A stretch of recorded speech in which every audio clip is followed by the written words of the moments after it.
Aleluia. Que o Senhor possa falar dos nossos corações mais uma vez, como eu sempre tenho falado aqui, nos abençoar com a sua voz, com a sua presença nessa noite. Amém? Para iniciarmos, quero te convidar a abrir a sua Bíblia. Eu separei dois textos aqui. Um está em Jó, capítulo 42, do 1 ao 6, e o outro está em Romanos 12, versículo 2. Nós vamos ler primeiro o capítulo de Jó, depois nós lemos Romanos. Tem todos que acharam Jó, amém? Jó, capítulo 42. É o último capítulo de Jó. Posso ler? Diz assim: Então respondeu Jó ao Senhor: Eu sei que tudo podes, nenhum dos teus planos pode ser impedido. Quem é aquele? Perguntaste, que sem conhecimento encobre o conselho. Certamente falei do que não entendia, coisas maravilhosas demais para mim e que não compreendia. Escuta-me, disseste, e eu falarei. Eu te perguntarei e tu me responderás. Com os ouvidos ouvira falar de ti, mas agora te vejo nos meus olhos. Por isso me abomino e me arrependo no pó e na cinza. Agora Romanos capítulo 12, versículo 2. Romanos 12, 2. Espero os irmãos acharem também.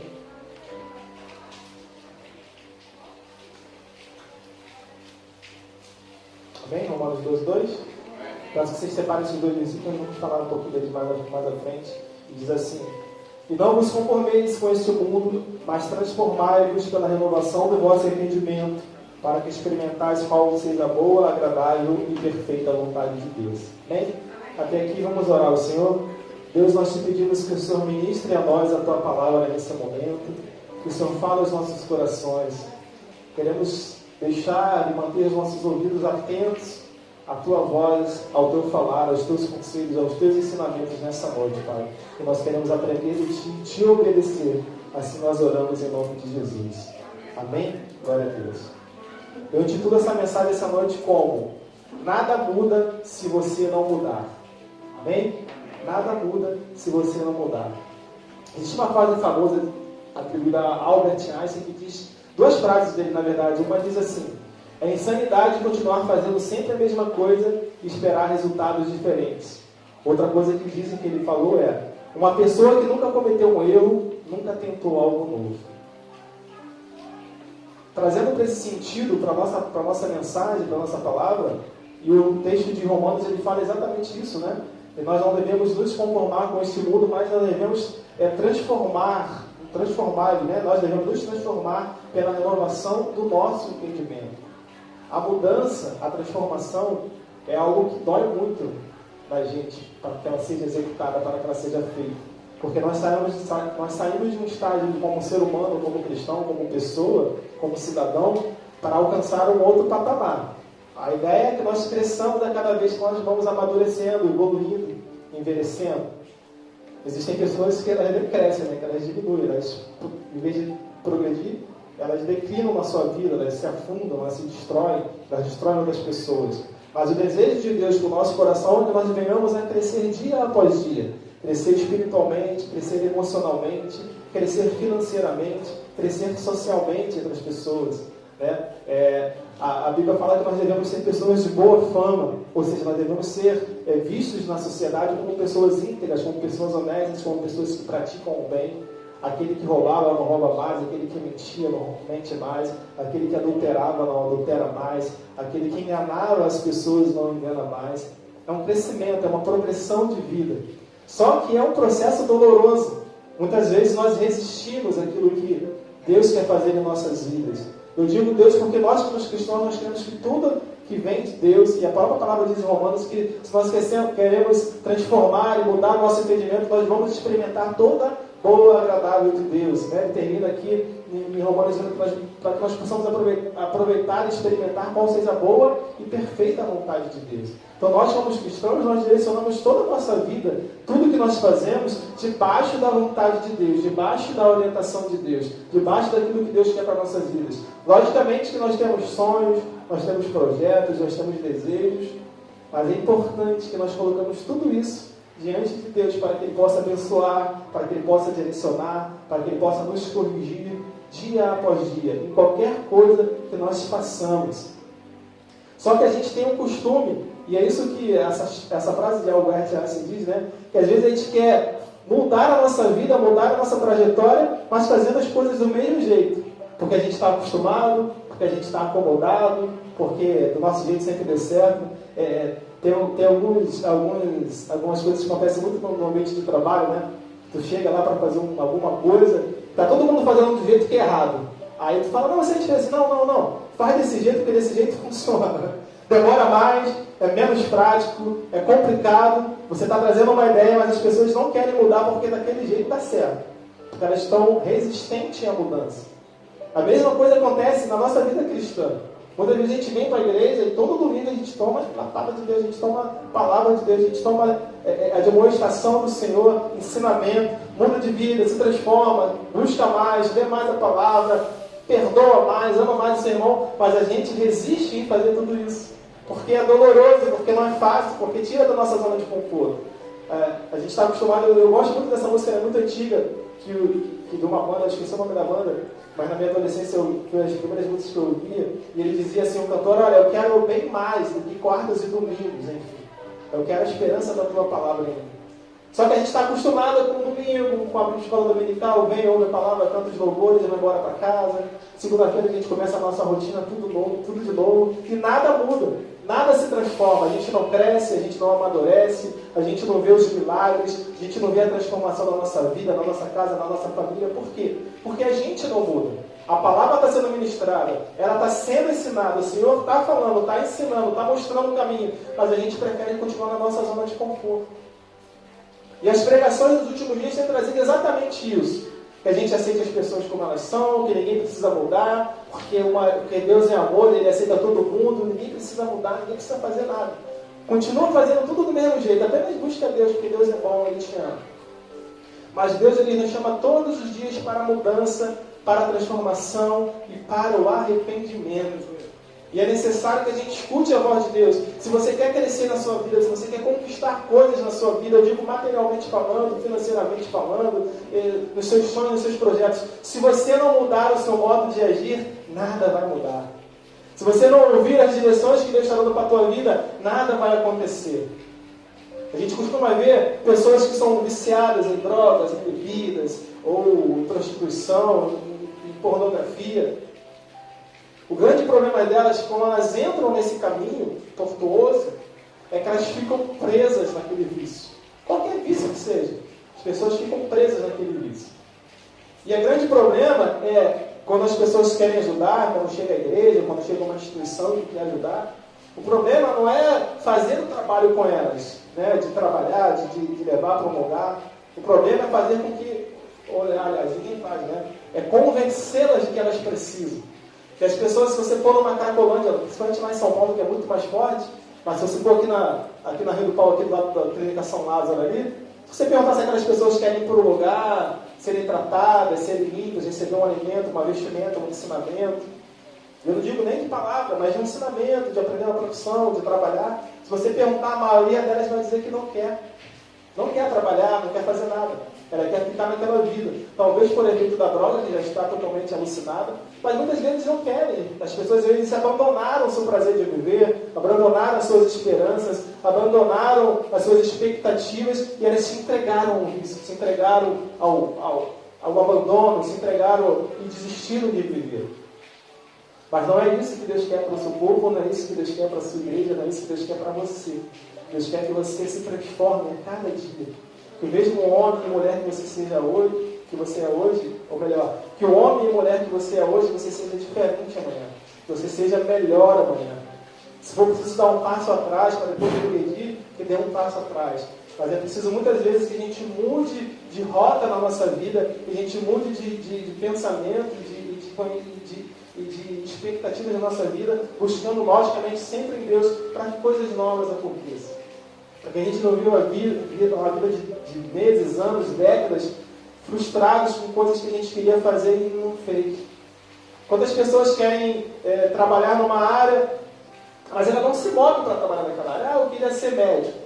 Logicamente, é uma profissão muito difícil, ele se dedica-se muito estudo para isso, se dedica muito tempo debaixo dos livros para fazer um vestibular, para fazer uma faculdade, depois de muitos anos de faculdade, depois de residência, até que a pessoa se torne um médico. Muitas pessoas sonham com isso, mas quantas estão dispostas a pagar o preço para isso? Para trabalharem para isso? Para que conquistem aquele objetivo? Eu quero ser um policial, eu quero ser um bombeiro, eu quero ser um militar. Mas quantos pagam o preço de estudo, de livros, de abandonar algumas distrações para que foquem naquilo ali? Para que aquilo possa se tornar realidade? As pessoas querem que as coisas aconteçam simplesmente por um milagre. Deus tem uma promessa para mim. Sim, Ele tem uma promessa. Mas para que você alcance a promessa, existem passos que você tem que tomar para alcançar a promessa. Deus não prometeu que vai fazer com que as coisas acontecessem. Quando Moisés estava diante do mar, e aquele de Faraó atrás, e Moisés olhava, falando com Deus, Deus falou, olha, por que clamas a mim? Diga ao povo que marche. Ou seja, se o povo ficar parado, ele vai perecer. Diga ao povo que marche. Toque nessas águas. O mar se abriu. O milagre aconteceu. Porque houve uma atitude, houve uma disposição, houve uma obediência ao que Deus estava falando para que algo acontecesse. Mas na nossa vida, a gente tem um costume de achar que as coisas são muito fáceis. Se você olhar os atletas das Olimpíadas que acabaram, quantos dispensaram distrações, se dedicaram e se dedicam anos e anos para aquele objetivo de um esporte, de uma competição, que aquela é a vocação da vida dele, ele se dispõe a fazer aquilo ali. Um jogador de futebol, você vê na televisão jogando futebol, ganhando, mas o fulano de tal ganha milhões, isso é um absurdo, mas foi um objetivo que ele buscou e ele alcançou. Muitos ficaram pelo caminho porque não aguentaram o processo. Eu estava vendo uma entrevista de um goleiro que ele falava, olha, eu não era nem o terceiro melhor do time, eu era o quarto. Ele jogou um goleiro muito famoso, acho que Fernando Praz, ele falou. Mas sabe o que acontece? Às vezes tem um jogando, e o que está em reserva, que joga pouco, no meio do caminho ele desiste, porque ele não sabe esperar a oportunidade. Ele desiste, ele não quer trabalhar. E ele falou, eu era o quarto, eu era nem um dos melhores, até que a oportunidade apareceu, e eu estava pronto para a oportunidade, estava preparado.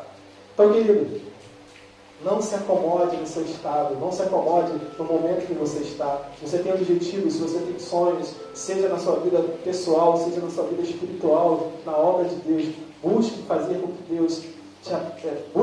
com que as coisas de Deus aconteçam na tua vida. Busque fazer com que as coisas aconteçam. Se prepare, se capacite, estude, ore, leia mais a palavra, se dedique, e você verá a mão de Deus operando na sua vida. Existem alguns tópicos que eu separei aqui sobre mudanças e como elas acontecem na nossa vida. E alguns exemplos bíblicos que, como homens de Deus, eles viram o poder de Deus na sua vida porque eles seguiram as orientações do Senhor. A primeira coisa que eu consigo entender sobre mudança diante da palavra de Deus é que ninguém gera mudança sem atitude. Ninguém vai gerar uma mudança, você não vai gerar mudança na sua vida se você não mudar a sua atitude. Se você quer emagrecer, se você não mudar os seus hábitos alimentares, você não vai emagrecer. Se você não praticar um exercício físico, talvez demore mais para você emagrecer. Se você quer parar de fumar e beber, se você não mudar os seus hábitos, se você não buscar um apoio, uma ajuda, você não vai alcançar o seu objetivo sozinho. Talvez até consiga, tem muita gente que consegue, né? Gosto do seu Júlio, que o pastor fala que ele olhou o cigarro e, como é que isso aqui pode me escravizar? Não quero mais. Parou. O pastor, quando se converteu também, na mesma hora parou de beber, enfim. Mas houve uma atitude, houve uma decisão, houve uma convicção. E diante de Deus as coisas são mais fáceis porque Ele nos abençoa. Mas eu me lembro da palavra que Deus deu a Abraão em Gênesis capítulo 12, versículo 1 e versículo 7. A história de Abraão já começa exatamente assim, não tem muita história. Só diz que ele era da terra de Ur e tal. E aí Deus fala para ele, olha Abraão, sai da tua casa e da tua parentela e vai para a terra que eu hei de te dar. A Bíblia não fala se Abraão ponderou, ela não dá muitos detalhes, se ele questionou, se ele ficou com alguma dúvida. A Bíblia só diz que Abraão pegou e foi. Ele levou Ló com ele, seu parente, suas coisas, seus servos. Ele pegou e foi. Ele ouviu a voz de Deus. E todos nós sabemos toda a história que envolve a vida de Abraão, os patriarcas, através dele, Isaac, Jacó, os 12 as 12 tribos, a nação de Israel nasceu. E ela surgiu porque um homem ouviu a voz de Deus, num tempo sem tecnologia, sem estrutura, num tempo primórdio, vamos dizer assim. Ele ouviu a voz de Deus que dizia, olha, sai e vai para a terra que eu vou te dar. E ele foi. Ninguém gera mudança se não tiver atitude. Ninguém gera mudança se não ouvir a voz de Deus e obedecer. Quantas vezes Deus falou para você, vai, faz, e você não fez? Quantas vezes Deus falou para você, olha, muda, se transforma, e você não mudou, não se transformou? Quando Deus falou, olha, pare com esse hábito, pare com esse vício, pare com essa atitude, e você não parou? E voltando ao início dessa administração, nós estávamos acomodados na nossa zona de conforto. E ali onde a gente está, nada muda, mas também nada fica ruim. Só que quando as coisas ficam ruins de verdade, muitas vezes a gente não está preparado, porque a gente não é obediente, porque a gente não está buscando, porque a gente não está ouvindo, porque a gente não está atento. E são quando os problemas vêm, a gente se sente fraco, e aí a gente precisa de ajuda de muitas pessoas, que orem, que clamem, que busquem, que abram, para que as portas se abrem. Porque a gente não está atento ao que Deus está falando. Abraão não precisou de intermédio de ninguém, ele ouviu a voz de Deus e foi, e muitos milagres aconteceram na sua jornada, muitas coisas aconteceram, e ele veio a ser o pai de muitas nações, e a palavra de Deus diz que através dele todas as famílias da terra são benditas, inclusive nós que estamos aqui hoje, porque nós somos da semente de Abraão também.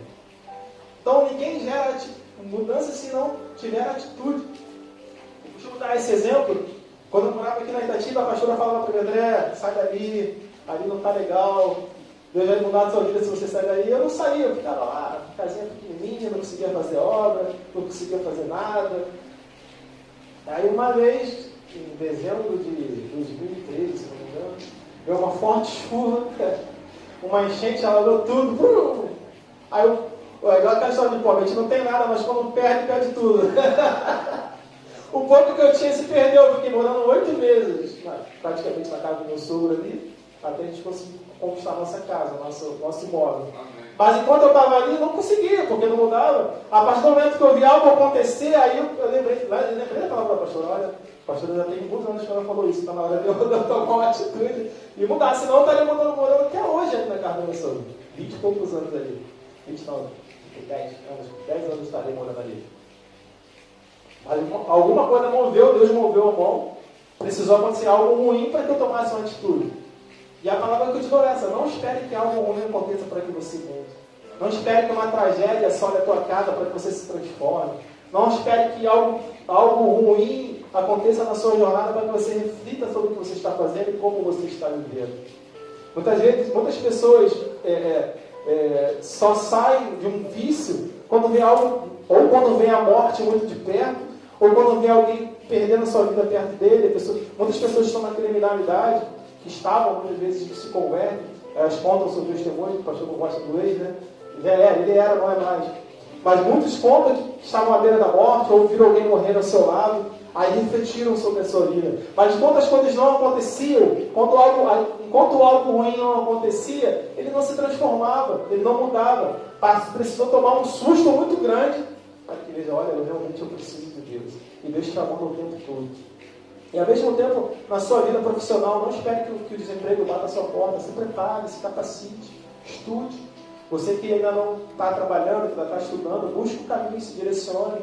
Não se sinta humilhado de começar talvez por um cargo menor. Às vezes o jovem, a juventude de hoje, a geração Z, né? Mas já quer começar em cargo de gestão e de comando. Só que ninguém vai virar um diretor se não começar como um funcionário comum.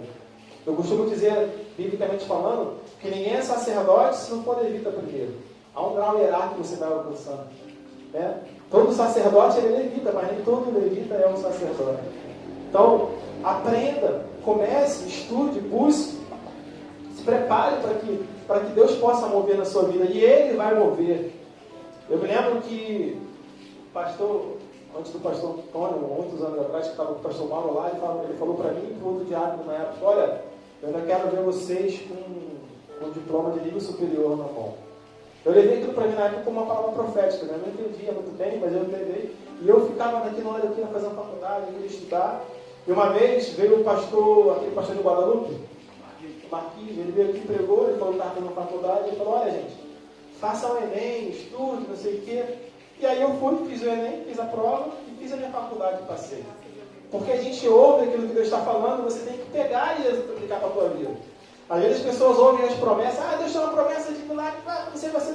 E fica, não, Deus vai fazer. Você precisa se preparar. Você precisa buscar. Se Abraão continuasse na sua casa, Deus, daqui a pouco eu vou sim, mas daqui a pouco eu vou. No momento certo eu vou. Quando o Senhor quiser, o Senhor me tira daqui. As pessoas estão falando, quando Deus quiser, Deus me leva para a igreja. Não, Deus está chamando hoje. A oportunidade é hoje. Ouça a voz de Deus. Então, que essa palavra sirva para você nessa noite. Se há algo que te incomoda, que você quer alcançar, que você não alcançou ainda, reflita. Pense naquilo que você pode fazer para alcançar. Nós vivemos hoje num mundo tão fácil de tecnologia que você pode estudar qualquer coisa pela internet. Qualquer assunto que você buscar, você pode ir buscando, você pode ir querendo, ir entendendo as coisas, até que você encontre os caminhos para que você possa mudar. Então, a mudança só vai acontecer se você tiver uma atitude. Que ela seja uma atitude proativa sua, de decidir e colocar diante de Deus, Senhor, eu quero isso, eu quero fazer isso, que o Senhor possa me abençoar. Ou, se Deus está te chamando e falando algo para você, está no tempo de você ouvir a voz de Deus e praticar aquilo que Ele mandou você fazer. Não fique parado onde você está e você verá a mão de Deus. Amém? Segundo ponto, conhecimento gera mudança. É isso que o apóstolo Paulo está falando em Romanos capítulo 12. Quando ele fala, olha, não vos conformeis com este mundo, mas transformai-vos pela renovação do vosso entendimento, para que experimentais qual seja a boa, agradável e perfeita vontade de Deus. O que ele quer dizer com transformação, com a renovação do vosso entendimento? Ou, no caso aqui, Paulo está falando sobre conhecimento de Deus, sobre busca pela presença de Deus.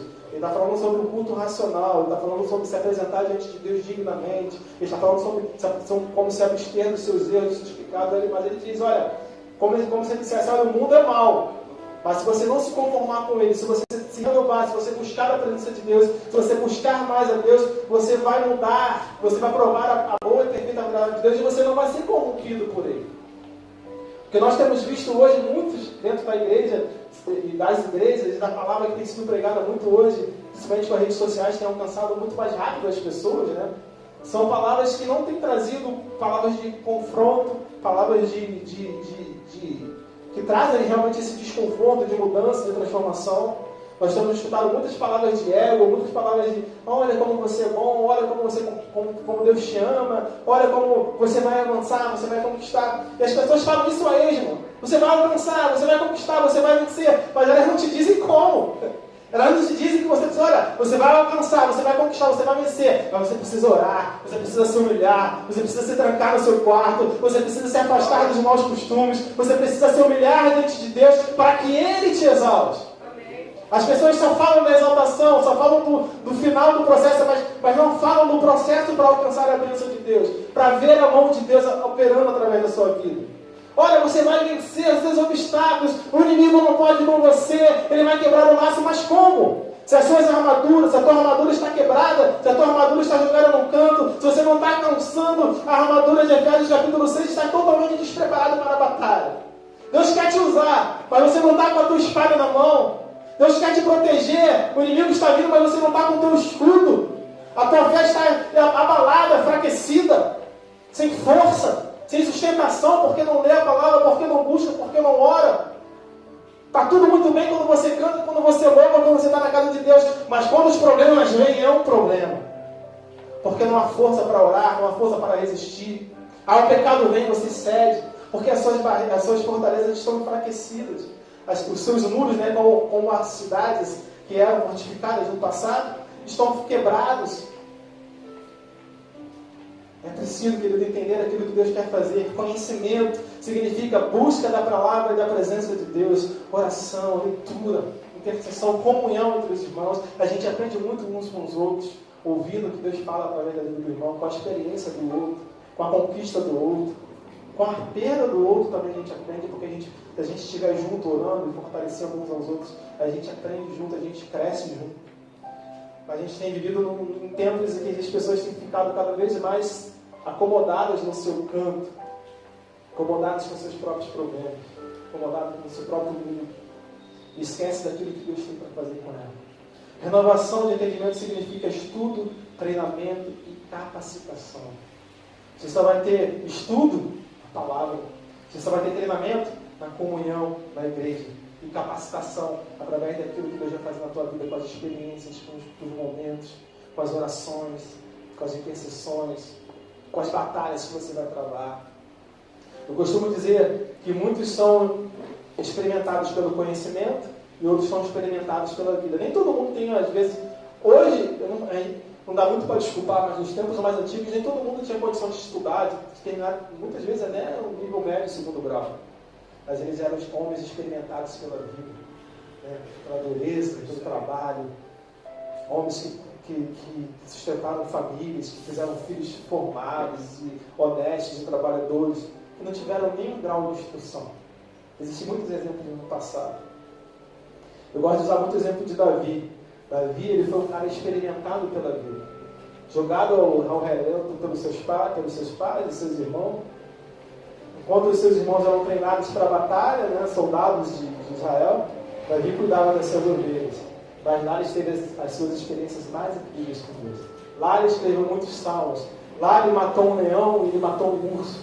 Tanto que quando ele foi enfrentar o gigante, todos eles achavam que aquele menino franzino não sabia de nada. Esse menino vai morrer. Primeira lançada que o gigante der, ele morre. E foram falar para ele, ele falou: o rei, eu já matei um leão para proteger minhas ovelhas, eu já matei um urso. Quem é este incircunciso para afrontar o exército do Deus vivo? Um rapaz jovem, mas experimentado pela vida. E ainda que a gente estude, que a gente tenha mais conhecimento, se você não for experimentado pela vida, seja na sua vida cotidiana ou na sua vida com Deus, nas suas experiências com Deus, você não vai crescer. É preciso que você permita que Deus molde o seu caráter, que Deus molde os seus pensamentos. É necessário que você permita que Deus trabalhe o seu coração. A gente sabe que hoje existe muita ajuda de especialistas, de profissionais, principalmente na área de psicologia, mas não existe maior psicólogo do mundo que o Espírito Santo de Deus, para trabalhar nas nossas emoções. Se você permitir que Deus cuide de você, das suas dores, dos seus lamentos, que você encontre em Deus conforto para as suas lutas, que você encontre fortaleza em Deus para enfrentar as batalhas do dia, que você se levante todo dia e diante de Deus você coloque o seu dia, a sua vida, a sua casa, a sua família, os seus sonhos, as suas esperanças, e deixe que Deus realize em você a sua boa obra. Você verá a graça e o poder de Deus em todas as áreas, experimentado pela vida como Davi foi. E é tremendo quando o profeta vai ungí-lo e chama todos os seus irmãos, e todos eles passam diante do profeta, ele fala: olha, não tem mais ninguém. E o pai fala: olha, existe um menor que está lá no campo cuidando das ovelhas. E a Bíblia diz, quando Davi chega, a Bíblia diz que ele era um jovem de semblante alegre. Não é bem essa palavra, mas ele tinha um bom semblante. A Bíblia não diz que ele chegou amargurado, reclamando, ranzinza, magoado, frustrado, deprimido. A Bíblia diz que ele tinha um bom semblante. Ele tinha um semblante agradável. As pessoas olhavam para ele e via uma pessoa, provavelmente, que tinha a presença de Deus na vida dele. E foi quando antes disso, né, quando o profeta estava lá ungindo, que Deus falou para ele: não olhe para a aparência, porque eu olho o coração. Mas ainda que Deus olhasse o coração de Davi, aquela alegria do Espírito Santo de Deus fluía através da vida dele. E a Bíblia diz isso quando ele chegou.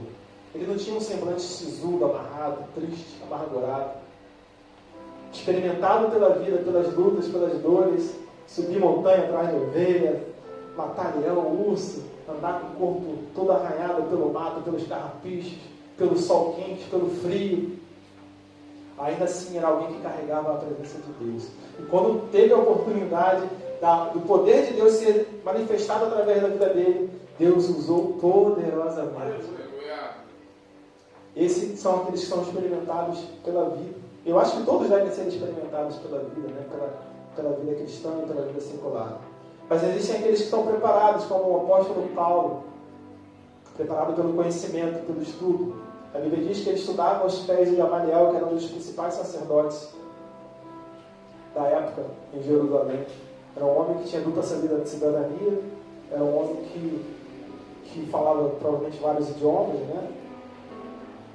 Mas que ainda assim se deixou com todo o conhecimento, com todo o preparo, Ele se deixou ser experimentado pela vida, para que Deus usasse ele.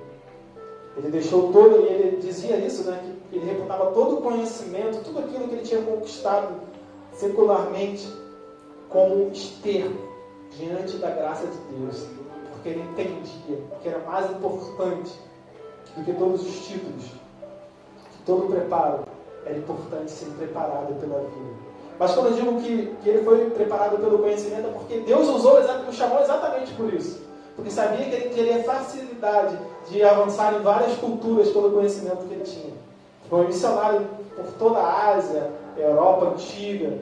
E foi ele que levou a palavra para aqueles povos todos ali da região. Porque ele tinha um conhecimento, porque ele tinha um preparo. Talvez fosse mais difícil fazer com Pedro.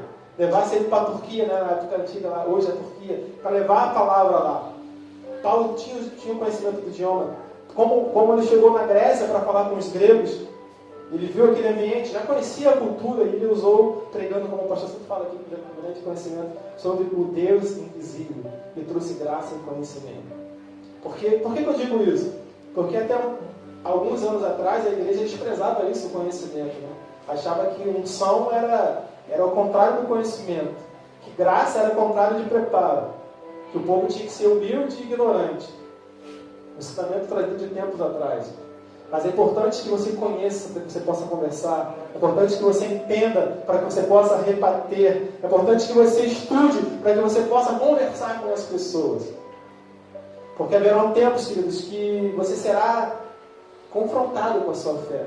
Você será confrontado sobre o seu conhecimento, sobre a sua convicção da sua fé. Eu falei outro dia do comediante que falou sobre isso, né? Que os cristãos estavam batendo lá nos canais dele e reclamando com ele porque ele fazia piada com o cristão. Ele falou, beleza, Deus é tudo para você, Deus é a sua maior força, sim, Deus é tudo para mim, é tudo que eu espero, é tudo, eu não faço nada diante dele. E o livro dele, você já leu? Não, o livro dele é muito grande, não dá para ler não.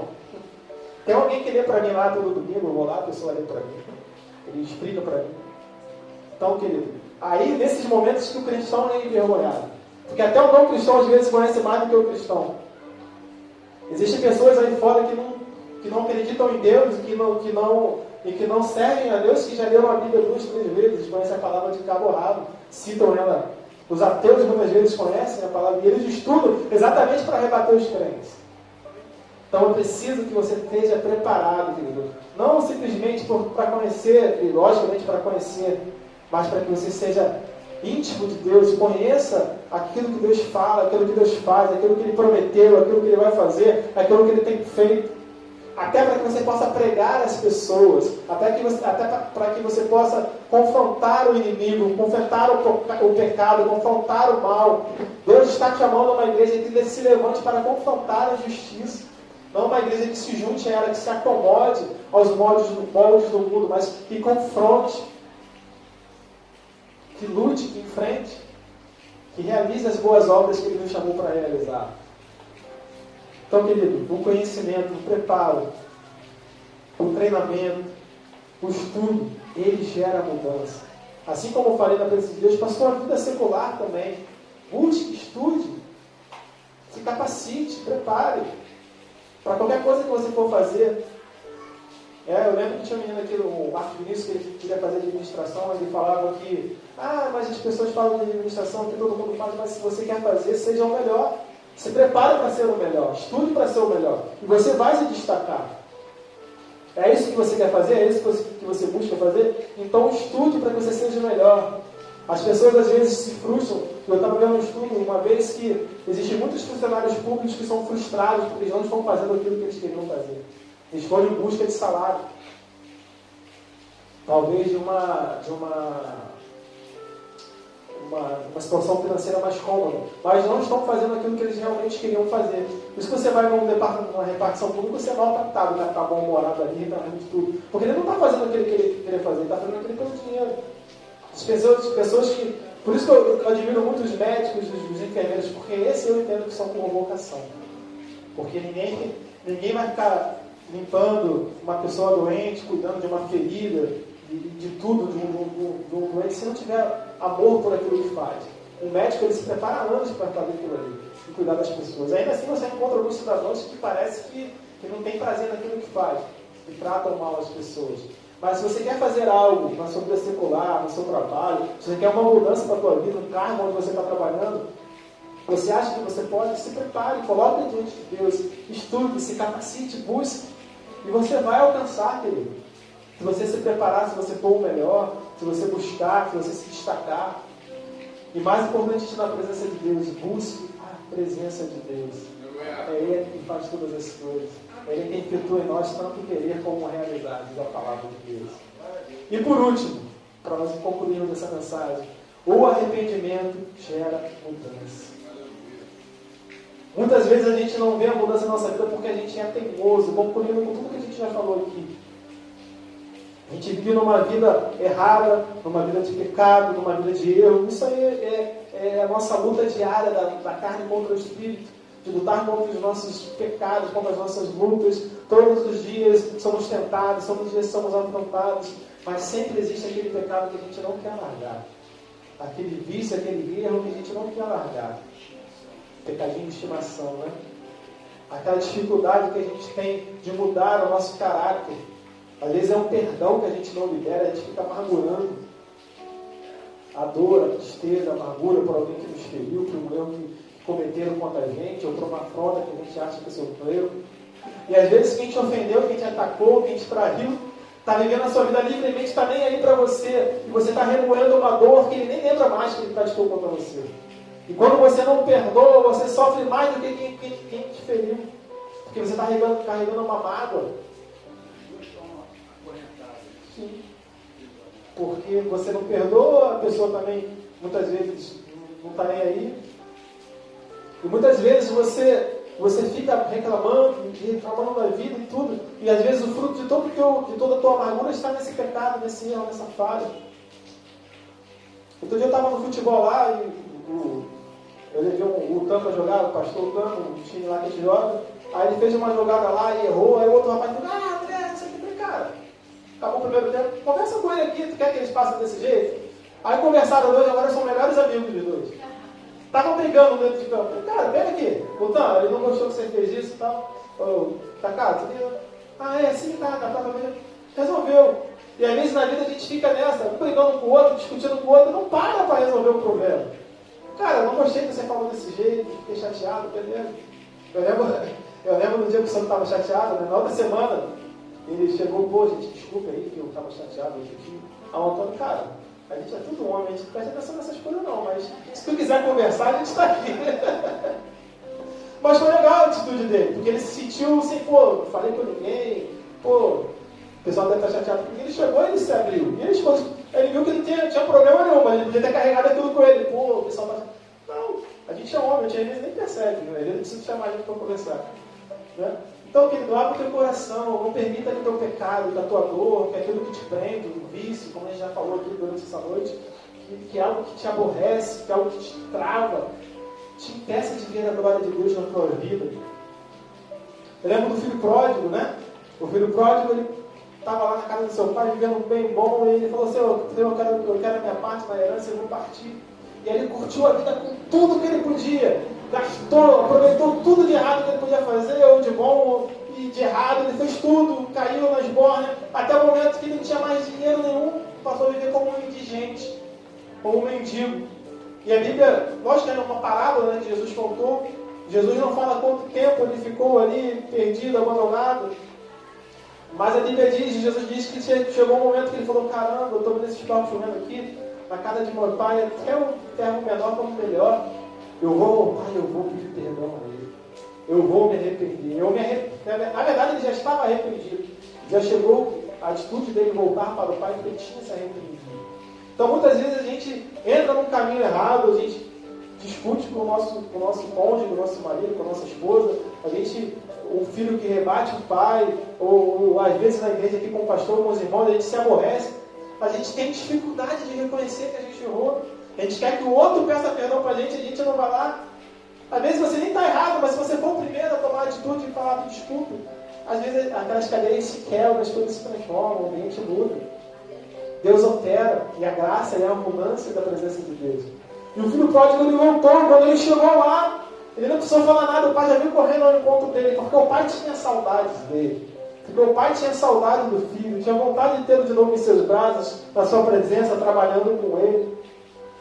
E trazendo essa palavra para a nossa vida, Deus quer você na presença dele, querido, fazendo as obras, praticando, trabalhando, e não amargurado com os problemas que te causaram. Perdoa, vai em frente, segue, prossegue, prossiga. Às vezes a gente fica magoado com a gente mesmo, com o erro que a gente cometeu, às vezes a gente não se perdoa. Caraca, eu sou burro, eu fiz errado, eu tropecei, caramba, que absurdo. Caramba, coloca a gente, Deus fala assim, ó, me perdoa pelo meu erro, pela minha falha. Se Ele te perdoa, acabou. Se Ele te abençoou, acabou, segue em frente. Faça como um filho pródigo, reconheça. Eu me lembro de Zaqueu. Eu estava vendo na internet um rapaz falando, e realmente é interessante, eu nunca tinha parado para pensar nisso. Zaqueu talvez tenha sido o único personagem da Bíblia que foi até o Senhor sem pedir nada. Ele não foi para pedir nada a Deus. Na verdade, ele nem foi até o Senhor, ele subiu numa árvore para ver Jesus passando. É que aquilo chamou a atenção de Jesus, Jesus mandou ele descer, Jesus conhecedores não vê as coisas. A Bíblia diz que ele subiu numa árvore e ficou lá para ver Jesus. Ele era pequeno de estatura, não conseguia ver diante da multidão, então ele se subiu.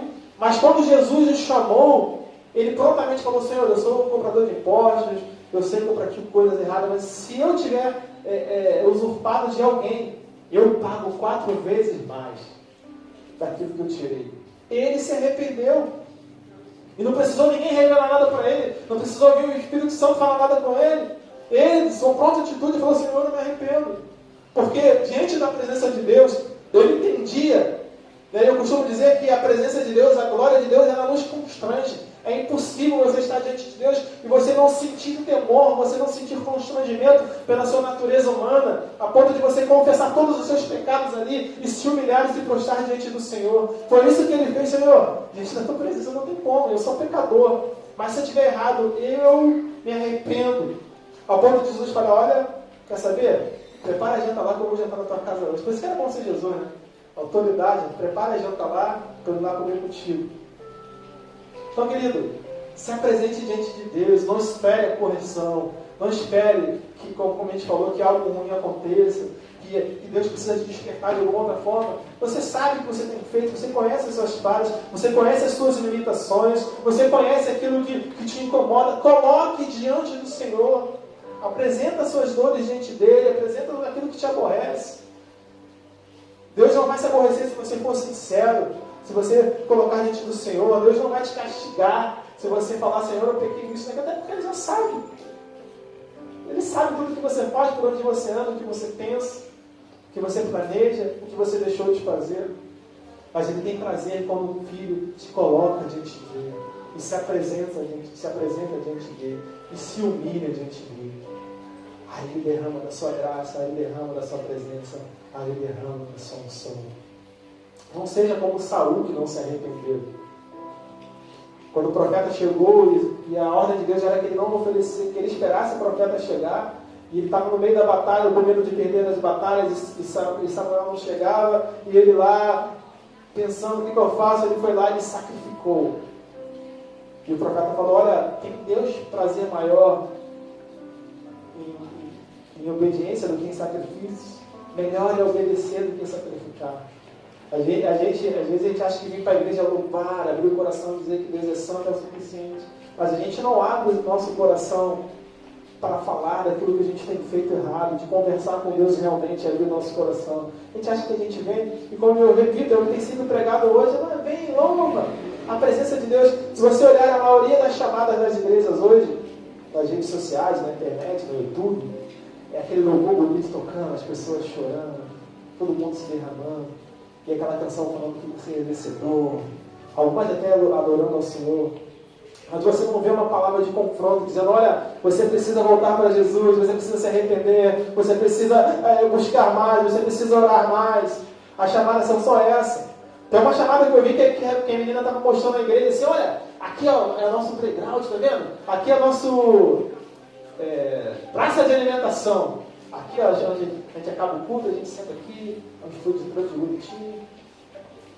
A igreja é bonita, luzes, parede preta. É isso que entendido. E quando eu estava olhando, quem quiser assistir, na Prime, acho que é na Prime Video que eu vi, tem um documentário sobre a vida do Billy Graham, morreu aos 100 anos de idade. E teve um certo momento da vida dele que ele começou a se questionar, porque ele começou a pregar, ele montou uma igreja, um templo, num determinado lugar. E ele começou a ficar preocupado, e a crise de identidade dele que ele teve era: será que eu vou ter palavra suficiente para pregar para as pessoas? Havia uma preocupação no coração dele de pregar sempre mais de Deus, sempre mais de Deus. E ao mesmo tempo que ele tinha preocupação de pregar sempre mais de Deus, a única palavra, o centro principal da pregação dele era: olha, aceite a Jesus para que você seja salvo. Era João 3,16. Não da maneira que foi pregado aqui, mas numa profundidade. Toda vez que ele reunia e fazia as conferências, ele falava da importância da pessoa se arrepender e se converter diante do Senhor. E as pessoas se convertiam. Ele não fazia show de luzes, ele não fazia muita musicalidade. Lógico que tinha as músicas, tinha os louvores, tinha o culto, mas quando ele parava para pregar, não tinha muitas palavras: olha, você é lindo, você é maravilhoso. Não, arrependa-se com arrependa, porque Jesus quer te salvar. Era o centro da mensagem dele. E ele tem que ser o centro da nossa mensagem. Ele tem que ser o centro da nossa vida. Jesus tem que ser o centro do nosso ser. Uma canção que nós cantamos, que Jesus é o centro de tudo que há, de tudo que nós somos, de tudo que nós vivemos. Nós temos cantado muitas coisas e vivido muitas coisas e não Jesus como centro. Temos vivido a alegria, as conquistas, temos vivido as vitórias, a honra de Deus diante daqueles que nos perseguem. Olha, Deus vai te colocar no palco, Deus vai te honrar. Mas nós não temos vivido tanto Jesus como o centro de tudo que somos, de tudo que vivemos.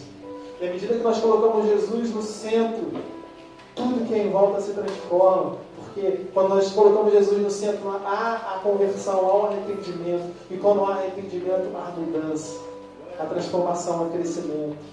Que não sejamos como Caim, que não se arrependeu. Quando matou o seu irmão, e Deus perguntou onde estava, ele ainda foi mal criado, disse: olha, por acaso sou tutor do meu irmão? Quando Deus já sabia de tudo que tinha acontecido. Não sejamos arrogantes, não sejamos arrogantes é a palavra mesmo diante do Senhor. Muitas vezes somos arrogantes diante de Deus, achamos que não devemos pedir perdão, achamos que por Deus ser amor nós podemos fazer aquilo que quisermos, de vir aqui e oferecer a nossa oração já é o suficiente para Deus. Por aquilo que parece, há pessoas que são assim, que acham que parece que Deus está fazendo um favor para ela. Eu vou para a igreja, vou lá louvar a Deus, vou fazer a minha parte, elas dizem. Isso está naquela parte, como Deus fala em Apocalipse: olha, eu me aborreço de você porque você não é quente e nem frio. Você está num caminho onde você não vai e você não sai. Você acha que está fazendo um favor, você é morno. Eu estou a ponto de vomitar-te da minha boca. Que não sejamos arrogantes, achando que as nossas boas obras vão nos salvar, as nossas boas obras vão nos fazer destacar diante de Deus. Deus está pouco se importando com isso. Deus está preocupado com aquilo que você faz pela fé, pelas suas obras, pela fé, pela convicção de que você tem de que Jesus é o centro de tudo que é em você. E por Ele ser o centro, você pratica as boas obras. E porque Ele é tudo em você, você ama. E porque Ele é tudo em você, você prega. E porque Ele é tudo em você, você perdoa. E porque Ele é tudo em você, você adora. E as pessoas veem isso e são transformadas através da sua transformação. Que nessa noite, essa palavra possa gerar mudança na sua vida, no seu coração. É o desejo que eu peço que ela tenha gerado em mim e que ela gere em você. Queria convidar os músicos para a gente estar adorando o Senhor nesse momento. Quero te convidar a ficar de pé.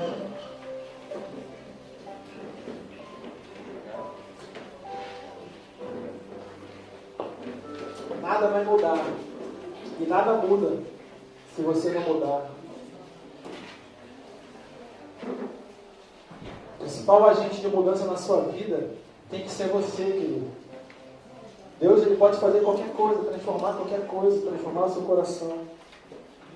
Mas Ele não vai fazer nada se você não sair da sua inércia, se você não sair da sua posição, se você não mudar os seus hábitos, se você não mudar o seu costume, se você não se arrepender, se você não buscar na presença dele. Todos os homens de Deus que viram a graça, o poder, a glória de Deus, eles viram porque eles mudaram. Jacó fugiu do seu irmão, ficou anos trabalhando para o seu sogro, se casou, constituiu família, mas a sua vida não era plena enquanto ele não se reconciliava com seu irmão. Até que teve um dia que ele falou para os seus servos: olha, vamos. E ele falou: olha, fique para trás porque eu vou na frente, se eu tiver que perecer. Ele não estava nem preocupado mais se o irmão dele ia matá-lo, ele só queria se consertar diante do seu irmão. A partir do momento que ele entendeu a mensagem do Senhor para a sua vida, de viver uma vida reta, de consertar os seus maus caminhos, de endireitar as suas veredas, ele viu a transformação de Deus na vida dele. Assim era com os homens de Deus. Davi estava vivendo muito bem no seu castelo, no seu palácio, achando que estava tudo muito bem, quando o profeta o confrontou, porque ele tinha adulterado, porque ele tinha cometido um homicídio. E a palavra de Deus não foi: ah, meu Deus, mas eu fiz por isso e por aquilo. Ele não criou desculpas, ele não criou subterfúgios, ele não buscou outra alternativa. Ele se arrependeu, ele se humilhou. Teve que experimentar as consequências do seu erro, sim, mas ele se arrependeu e ele viu a glória de Deus através da sua vida. Não sejamos teimosos, queridos. Uma nova história Deus tem para você, uma nova vida Deus tem para você. Quando a gente diz, a gente prega que Deus quer fazer coisas novas, não é porque Ele quer te fazer milagres espetaculares. Às vezes são coisas pequenas que Ele quer mudar na sua vida e vão mudar tudo. É uma pequena mudança que vai mudar tudo para você. É um hábito errado, é um vício, é um pecado, é um perdão não liberado, é um rancor, é um trauma. Entregue diante da presença de Deus. Gere a mudança na sua vida agora. Peça ao Senhor que te transforme, que cuide de você, que te leve além, que molde o seu caráter, que molde a sua casa, que molde a sua família, que prepare para você um bom caminho, mas se coloque à disposição e seja aberto para aquilo que Deus quer fazer na sua vida, em nome de Jesus. Aleluia. Faça como Abraão, saia da tua tenda, sai da tua parentela, se desprenda daquilo que te prende, se desprende daquilo que te atrapalha e que te trava, e avance na presença de Deus. Aleluia.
Já abençoarei.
prepare para nós o caminho novo, conquistas novas, uma nova vida na tua presença, uma nova vida espiritual, uma nova vida diante dos homens, diante da sociedade.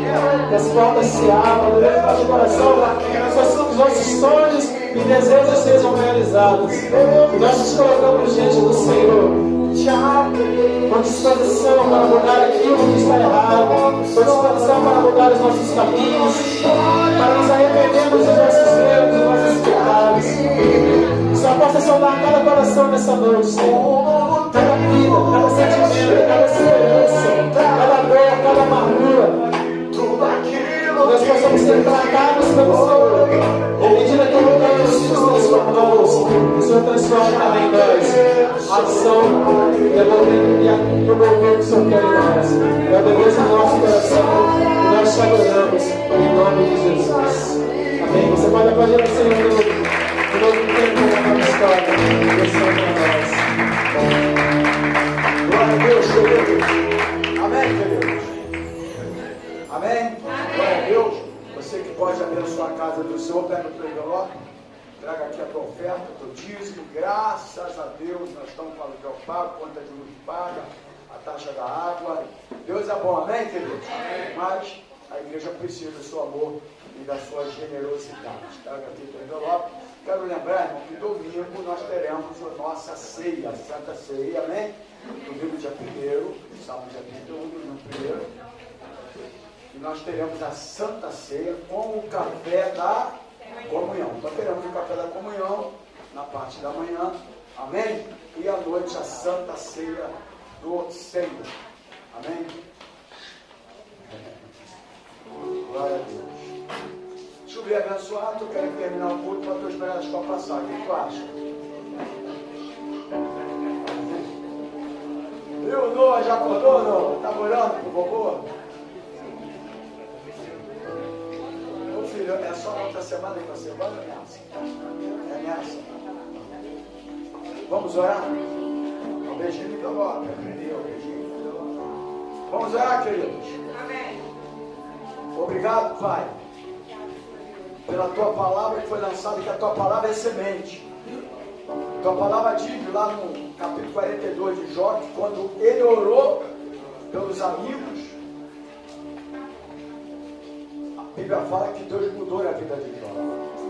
Mas ao mesmo tempo, diante de todas as perdas, Jó sempre disse que ele tinha certeza absoluta que na hora certa o Redentor se levantaria.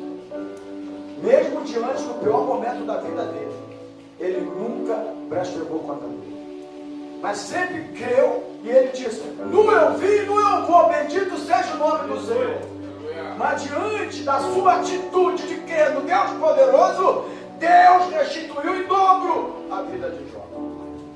Então, muito obrigado pela tua palavra. A palavra é semente, a semente vai produzir frutos. Fruto de arrependimento, transformação, de mudança, enfim. E que essa semente possa ter sido gerada em nossos corações. Abençoamos todos a oferta agora, Pai, e te agradecemos pelo momento que aqui passamos. Muito obrigado por tudo. Eu quero agora, Pai, pedir pelo meu filho, pela minha nora, pelo meu neto Noah, que vai voltar para casa. Pai, essa semana, que teu Espírito Santo esteja com ele.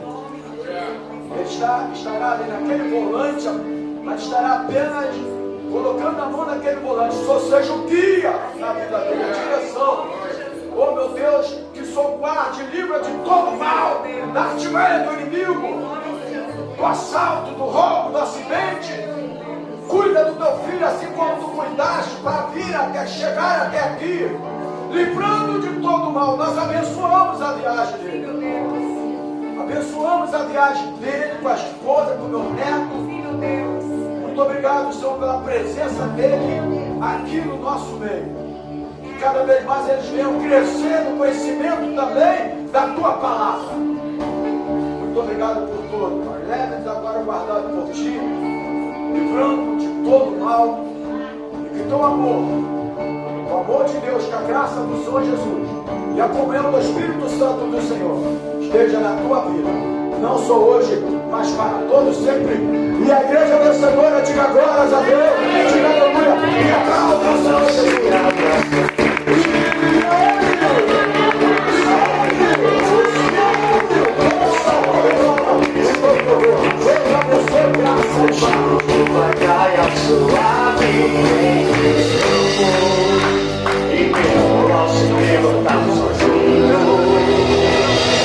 Ai, que eu já tô falando.